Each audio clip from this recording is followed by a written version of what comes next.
Biz ota-onam bilan bir ajoyib uy sotib oldik. Bu uy juda ham shinam edi. U yerda bir ajoyib er-xotinlar yashar edi.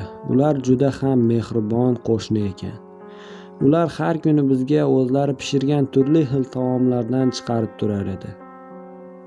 Ayniqsa ular pishirgan go'sht juda ham mazali edi. Er-xotin har kuni bizni uyga taklif qilardi. Biz kirib shirin go'shtlardan tatib ko'rardik. Bunday go'shtlarni hech qayerda ko'rmaganmiz. Uning o'g'li bor edi, meni tengimda. Un bilan ham kuni kechayu o'ynar edik.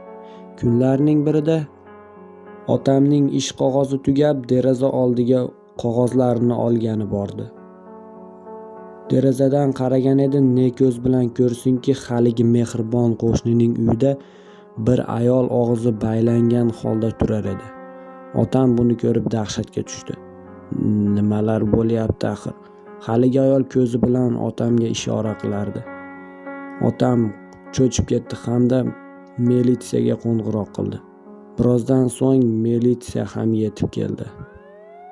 Militsiya xodimlari ularni ushladi hamda uyni tintuv qila boshladi. Ularning uydan qandaydir bir yerto'la topildi. U yer chuqur edi hamda yerto'laga tushdi. Dahshat! Bu holat juda ham dahshat edi. Yerto'lada muzlatgichlarda inson go'shtlari, qandaydir jirkanch kalla suyaklari qozonda qaynab turardi.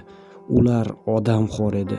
Shiftlarda, kafanlarda murdalar osilib yotardi. Bir qafasda esa bir ayol ingrab o'tirar edi. Militsiya ikkala er-xotinni qamadi hamda bir ayolni saqlab qolishdi. Biz shundan keyin hech bir qo'shnimizga ishonmay qo'ydik.